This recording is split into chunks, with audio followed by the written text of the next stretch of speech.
प्रिय छात्रों, हम आपके लिए 10th क्लास का हिंदी लेकर फेसबुक लाइव आए हैं।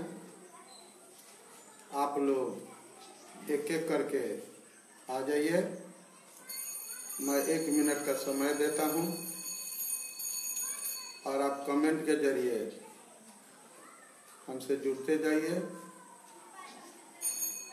ताकि हम आपकी बातों को अपने पढ़ाई में शामिल कर सकें।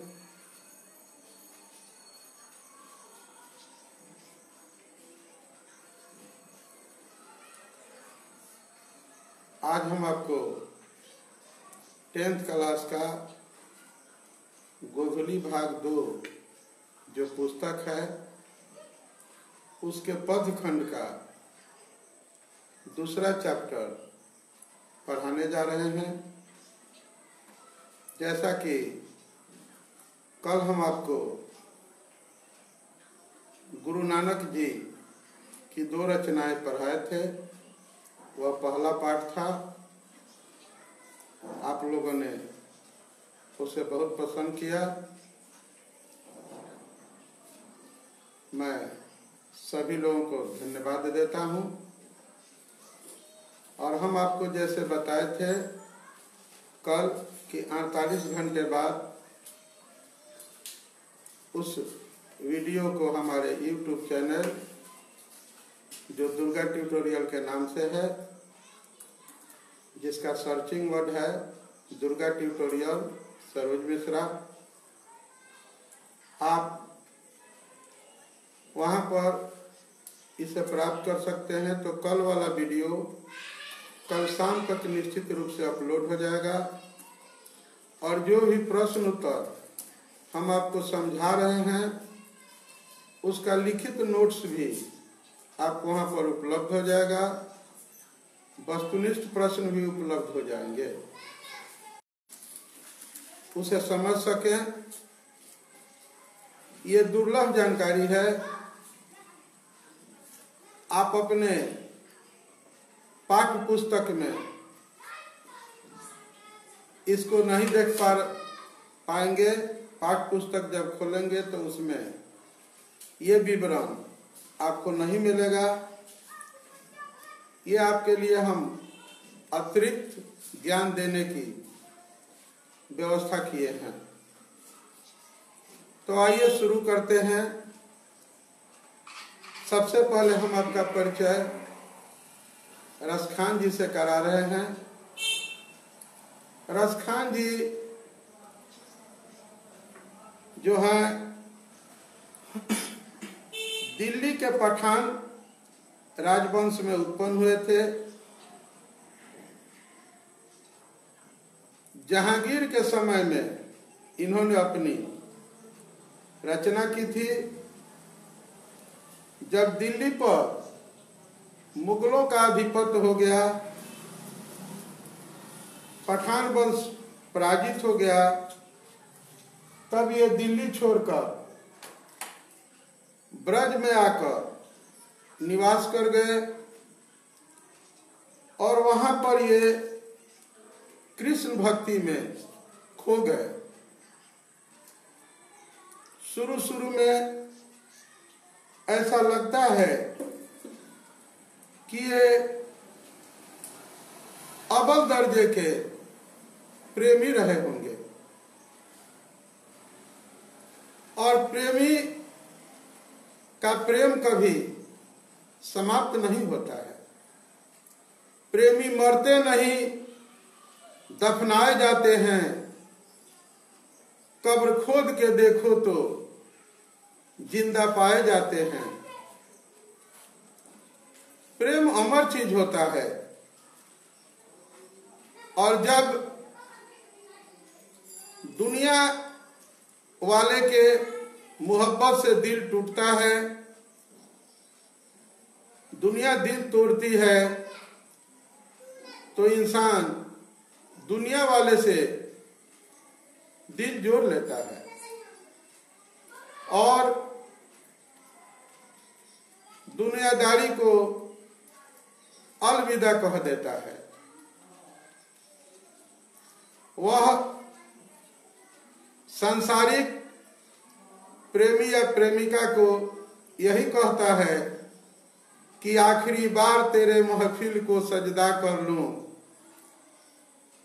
कल तेरी वज्म से चला जाऊंगा, जिस मोहब्बत में मिलावट हो सोने चांदी का, उस मोहब्बत को ठुकरा के चला जाऊंगा। सबसे बड़ी आश्चर्य की बात है कि हमारे रसखान जी शुरू में मुसलमान थे, और एक मुसलमान जब बुद्ध की पूजा करता है, यानी कि मूर्ति पूजा करता है, सगुन उपासना में लग जाता है, तो उसे इस्लाम में काफिर का नाम दिया जाता है। लेकिन कृष्ण की भक्ति में ये ऐसे खो गए जिस तरह से मीरा खोई थी, और जमाने की गमो सितम का इन्हें कोई परवाह नहीं था। भगवान की भक्ति में लीन होकर तो यही कहे थे कि हे प्रभु, हमें अगर जन्नत का भी सुख मिले, स्वर्ग का भी सुख मिले, तो मैं उसे ठुकरा दूंगा, हमें वो सुख नहीं चाहिए। मैं कर दूंगा जमाने से बगावत, गर तेरी आंखों का इशारा मिल जाए। मैं कर दूंगा जमाने से बगावत, गर तेरी आंखों का इशारा मिल जाए। मैं भूल जाऊंगा जन्नत का सुख, गर तेरी बाहों का सहारा मिल जाए। और इस तरह से जमाने की परवाह किए बिना ये ब्रज भूमि में आए और कृष्ण की भक्ति को स्वीकार कर लिए, और उसके बाद वहीं पर ब्रज भूमि के सुख में खोए रहे, और अपने ही सांसारिक काया को उसी ब्रज भूमि में त्याग भी दिए। आइए, जो आप बोर्ड पर देख रहे हैं, उन तथ्यों को मैं आपको समझाता हूं। इनका नाम था सैयद इब्राहिम, इनका उपनाम था रसखान। इनका जन्म 1548 ईस्वी में हुआ था। इनकी मृत्यु 1628 ईस्वी में हुई थी। इनका जन्म स्थान अमरोहा में था। उस समय यह मुगल साम्राज्य के अधीन था। इनकी मृत्यु का स्थान है वृंदावन। धर्म जैसा हमने आपको इनका बताया कि शुरू में ये मुस्लिम धर्म को मानते थे, लेकिन बाद में इन्होंने हिंदू धर्म को स्वीकार कर लिया। रसखान जी की भाषा जो है वह ब्रज भाषा है। इनकी प्रमुख रचनाएं हैं, दो इनके ग्रंथ ज्यादा प्रसिद्ध है, प्रेम वाटिका और सुजान रसखान। एक और ग्रंथ है इनका जिसे आपके पाठ्य पुस्तक की रचनाएं ली गई हैं, उसका नाम है रसखान रचनावली। रसखान जो है वह दोहा, सोरठा और सवैया छंद लिखते थे। सवैया में तो ये बेजोड़ थे, इनके जोर का, इनके टक्कर का कोई व्यक्ति सवैया जो है वह नहीं लिखा है, और इनके सवैया का जवाब भी नहीं है, वह लाजवाब है। ये कृष्ण भक्ति के सगुन धारा के प्रेमाश्रयी शाखा के कवि माने जाते हैं, ये एक अद्वितीय कवि हैं जिनकी रचनाओं में प्रेम और माधुर्य का संगम देखने को मिलता है। अब आइए हमसे जो लोग जुड़े हैं उनकी जानकारी मैं आपको दे दूं और उनसे बात कर लूं। हमारे पहले जुड़ने वाले छात्र हैं अभिनंदन कुमार, इसके बाद हैं विक्रम निषाद। ये लिखते हैं, हेलो सर जी, विक्रम जी मेरा आशीर्वाद है, शुभकामना है आपको। अभिनंदन जी लिखते हैं, क्या बात है। अभिनंदन जी धन्यवाद जो आपने हमारी प्रस्तुति को पसंद किया। नितेश ओझा भी हमसे जुड़े हैं, ये लिख रहे हैं very nice sir. Manish ji भी हमारे साथ जुड़े हैं। मनीष जी स्वागत है आपका हमारे इस कार्यक्रम में। एक और हमारे रूपेश जी जुड़े हैं, ये गुड इवनिंग के साथ सुपर लिखते हैं। नितेश जी, अगर आप लोग इसी तरह से हमारा हौसला बढ़ाते रहेंगे, आप फायदा उठाते रहेंगे हमारे ज्ञान से। एक देव निशांत भी हमारे साथ जुड़ गए हैं। अब हम आपको कुछ देर फिर पढ़ाते हैं, फिर आगे जो है अपने छात्रों से बात करेंगे। आइए फिर हम लोग पढ़ाई का आनंद लेते हैं।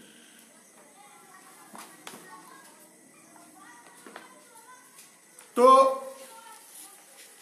आप जो भी बोर्ड पर देख रहे हैं, अगर नेटवर्क के चलते पिक्चर आपको साफ नहीं मिल रही हो तो आप चिंता न करें। मैं इस वीडियो को अपलोड करके अपने YouTube चैनल पर डाल दूंगा, जिसका नाम है दुर्गा ट्यूटोरियल। सर्चिंग वर्ड है दुर्गा ट्यूटोरियल सरोज मिश्रा। वहां पर आप कक्षा 9, 10, 11 और 12 के बहुत से ज़्यादा वीडियो देखेंगे। 10th क्लास के अगर आप छात्र हैं तो वहाँ केमिस्ट्री का फुल कोर्स हमने कंप्लीट कर दिया है। मैथ जो है चल रहा है, जो समय के साथ पूरा हो जाएगा। हिंदी आप फेसबुक पर लाइव तब तक देखते रहेंगे जब तक आपकी तैयारी पूर्ण न हो जाए। इसके बाद एक हमारे शिक्षक बंधु हैं, उनका कहना है, रात ही फोन आया था कि सर संस्कृत के लिए कुछ कीजिए। आप लोग चिंता मत कीजिए, उसकी भी हम व्यवस्था जरूर करेंगे।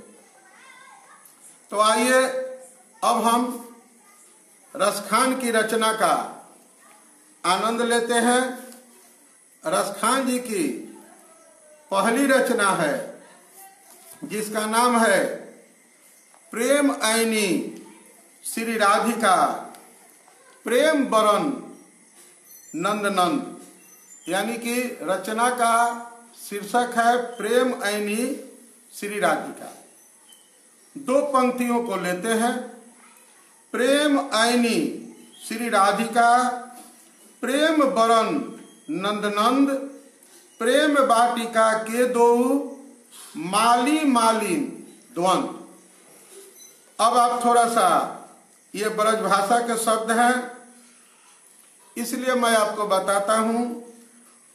अयन माने घर होता है और अयन माने खजाना भी होता है। तो प्रेम ऐनी श्री राधिका, यानी कि श्री राधिका जी जो हैं वह प्रेम का अगर घर है तो माय डियर घर किसे शोभा देता है। घर की अगर सजावट न हो, घर की अच्छी पेंटिंग न हो तो घर कभी अच्छा लगता है। तो ये कह रहे हैं कि अगर राधा जी प्रेम का घर हैं तो हमारे नंद नंद यानी कि हमारे कृष्ण जी, कृष्ण भगवान प्रेम के रंग हैं, उनके बिना ये घर जो है वो फीका फीका लगेगा। प्रेम रूपी बगिया के प्रेम वाटिका के दो, दो माने दोनों, प्रेम वाटिका के दो माली मालिन द्वंद, यानी कि ये प्रेम रूपी बाग के दोनों माली और मालिन है। ध्यान दीजिएगा, वाटिका के लिए एक ही महत्वपूर्ण होता है माली, लेकिन यहाँ रसखान जी ने मालिन को जोड़ दिया। इसका क्या कारण है? तो ध्यान दीजिए, बाग को माली सजाता है लेकिन माली की जिंदगी को मालिन सजाती है, यानी कि कृष्ण राधा के बिना अधूरे हैं।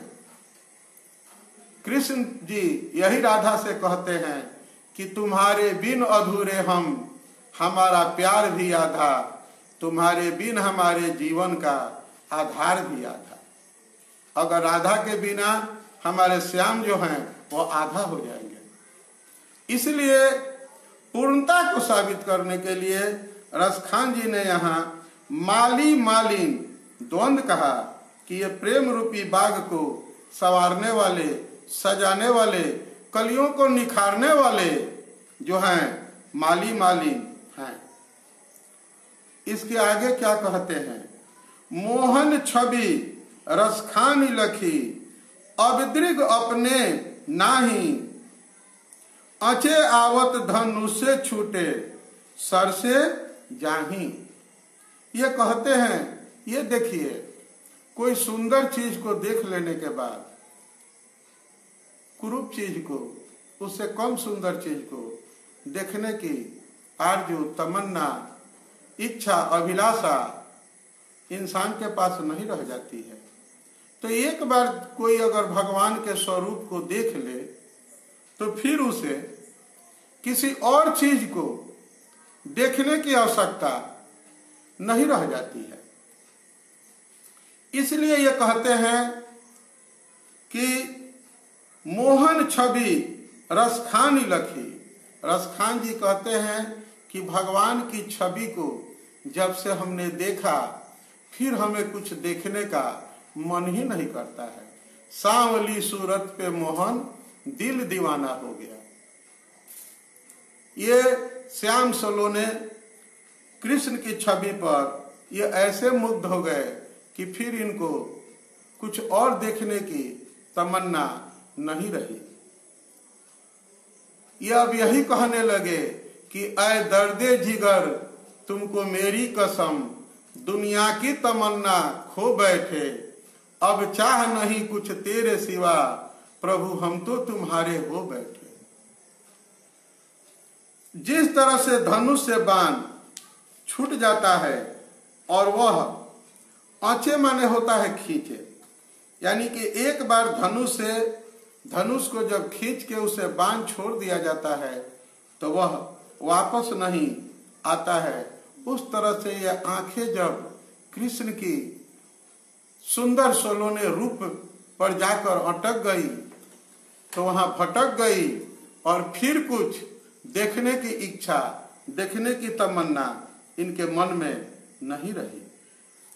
मोमन मानिक ले गयो चिते चोर नंद नंद, अब बे मन मैं का करूं परी फेर के फंद। कहते हैं कि मेरे चित्त को, मेरे दिल को तो वह छलिया, वो चित्र चोर चुरा कर ले गया। अब बिना मन के मैं क्या कर सकता हूँ? अब तो मैं उसके प्रेम पास में बंध गया हूँ। अब मुझे दूसरे किसी की चाहत की आवश्यकता नहीं रही। जिस तरह से विरह वेदना में तड़पती गोपियों को उद्धव जी समझाने गए तो गोपियां कहती है कि हे उद्धव जी, क्या हमें ज्ञान का पाठ पढ़ाने चले हो? उद्धव मनना ही 10-20, एक हो सो गयो श्याम संग, कौन आराधे ईश। एक ही मन था जो कृष्ण के साथ चला गया, अब दूसरा मन कोई होता तो तुम्हारे कहने के अनुसार मैं उस आराधना में लगा लेती। उस तरह से ये कहते हैं कि कृष्ण के रूप में, कृष्ण की लीलाओं में मैं ऐसा खो गया हूँ कि अब मैं बेमन हो गया हूँ। मेरे मन रूपी मानिक को वह चित्तचोर ने चुरा लिया है। प्रीतम नंद किशोर जादिन ते नयनन लग्यो, मन पावन चित्तचोर पलक ओट नहीं कर सको। ये देखिए, कवि कहते हैं कि जब उस कृष्ण की छवि को मैं निहारता हूँ तो अपनी पलकों से कहता हूँ, और वो पलकें जो अपलक चकोर की तरह निहारती हैं, कहता हूँ कि ऐ मेरी भीगी पलके, तुम झुकना मत, नहीं तो दीदारे यार में जो है वह बाधा पहुंच जाएगा। हमें मोहन की छवि को इन आंखों के रास्ते से दिल में उतार लेने दो। मन पावन चित्तचोर पलक ओट नहीं कर सको। भगवान की छवि से, भगवान के रूप से, भगवान के सौंदर्य से एक पलक झपकने का भी जो है वह कमी ये नहीं करना चाहते हैं। भगवान की छवि को हमेशा निहारते रहना चाहते हैं। ये आपका एक पद समाप्त हुआ। अब हम दूसरा पद शुरू करेंगे। अब हम आगे बढ़ते हैं और शुरू करते हैं दूसरा पद। करील के कुंजन ऊपर वारम। वारम शब्द का मतलब क्या होता है? पहले आप इस शब्द का आनंद लीजिए कि वारम का मतलब क्या होता है। तो वारम शब्द का मतलब होता है न्यौछावर कर दूं, यानी कि सैक्रिफाइस कर दूं, त्याग कर दूं। तो ये एक कृष्ण के लिए ये क्या क्या त्याग कर सकते हैं, इसका ये उदाहरण के द्वारा वर्णन करते हैं।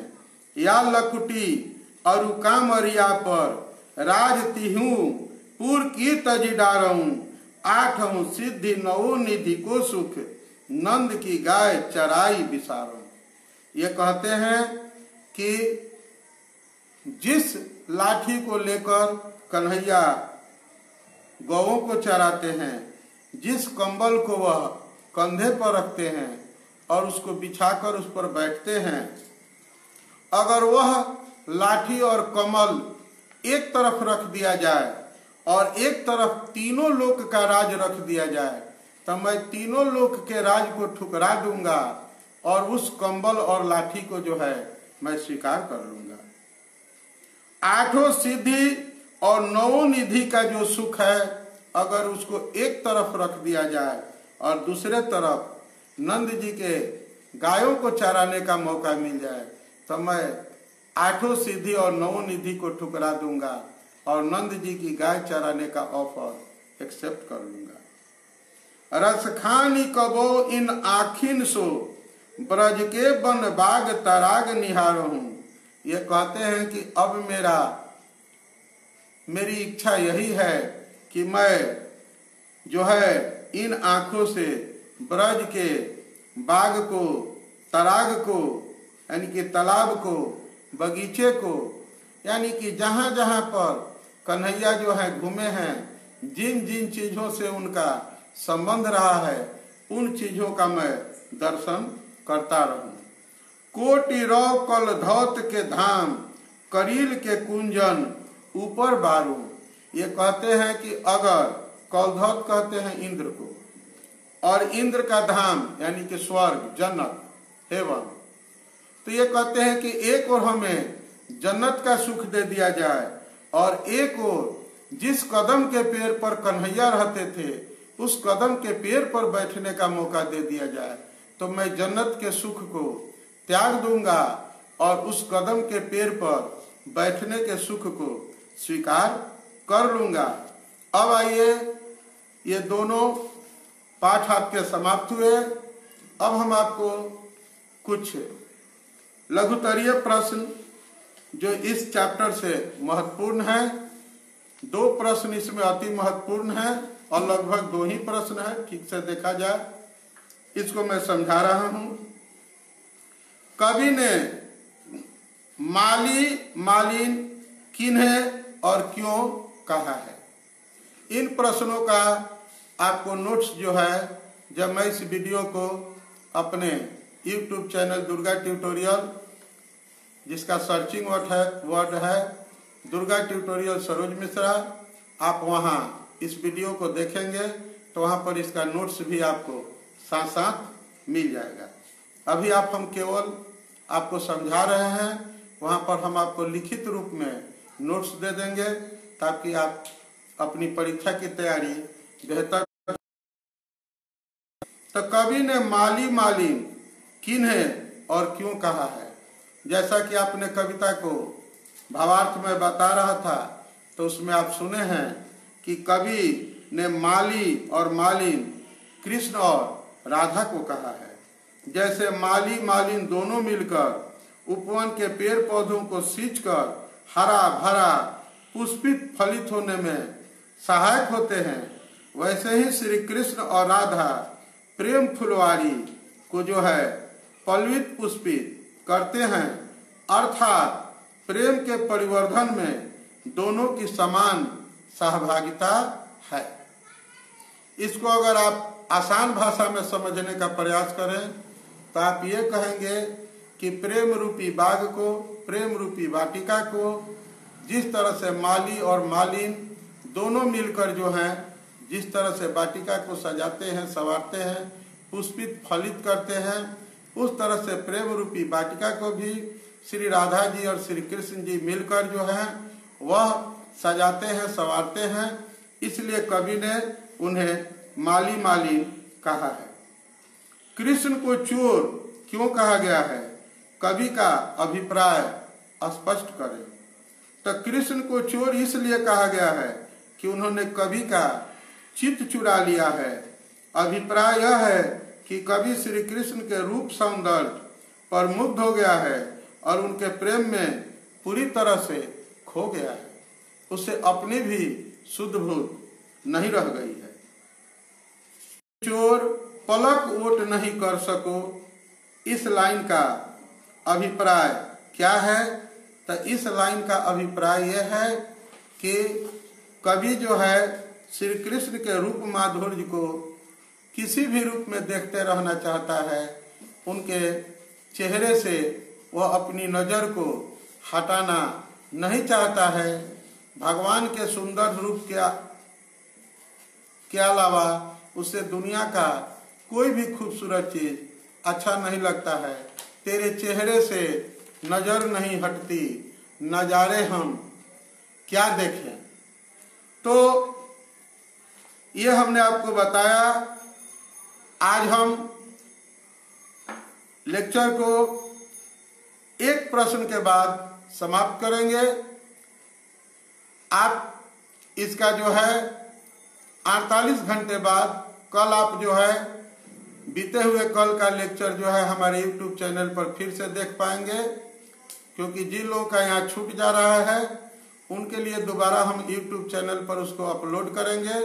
वहाँ नोट्स के साथ हम अपलोड करेंगे और उसके बाद आज का लेक्चर जो है परसों अपलोड कर दिया जाएगा। हमारा सर्चिंग वर्ड है दुर्गा ट्यूटोरियल सरोज मिश्रा। वहाँ पर 9वीं, 10वीं, 11वीं और 12वीं कक्षा के बहुत से विषयों के आपको नोट्स मिलेंगे। वहाँ पर आपको 12वीं कक्षा के हिंदी के सभी पाठ के वीडियो उपलब्ध हैं। और आज हमारे YouTube चैनल पर साइंस के जो विद्यार्थी हैं इंटर के, वह जो है एक मेरा रैपिड प्रिपरेशन कोर्स चल रहा है, जो मात्र 20 से 25 लेक्चर में हम समाप्त कर देंगे और पूरी बायोलॉजी की अच्छी तैयारी करा देंगे। उसको आप जरूर देखें। तो आइए एक प्रश्न, अंतिम प्रश्न हम लेते हैं। रसखानी कबहुइन आखिन सो ब्रज के बनबाग तराग निहारो। तो रसखान जी जो हैं अपनी आंखों से ब्रज के वन, बाग और तालाब को देखते रहना चाहते हैं। क्यों देखते रहना चाहते हैं? तो इसलिए कि उसमें कृष्ण का जो है सानिध्य प्राप्त है। श्री कृष्ण उसके रजकन में बसे हुए हैं, इसलिए कवि जो है कृष्ण के सानिध्य को पाने के लिए ब्रजभूमि की सुंदरता को, अलौकिक सुंदरता को छोड़कर कुछ और देखना नहीं चाहता है। इसी के साथ आज हमारा ये चैप्टर समाप्त होता है। हम आपसे प्रत्येक दिन 7 बजे से मिलेंगे। जब तक आपका ये चैप्टर समाप्त नहीं होगा तब तक हम आपको जो है पढ़ाते रहेंगे। तो फिर आप कल हमसे जुड़िए और तीसरे पाठ के साथ हम आपको फिर आएंगे आपके लिए। तो आज मेरा ये लेक्चर सुनने के लिए और हमारे साथ जुड़ने के लिए हमारे तरफ से आप सबको बहुत बहुत बधाई, थैंक यू। और याद रखिए, इस वीडियो को आप पुनः दोबारा देखना चाहते हैं तो हमारे YouTube चैनल दुर्गा ट्यूटोरियल, जिसका सर्चिंग वर्ड है दुर्गा ट्यूटोरियल सरोज मिश्रा, वहां पहुंचिए और इसको फिर दोबारा देखिए। तब तक के लिए थैंक यू, धन्यवाद।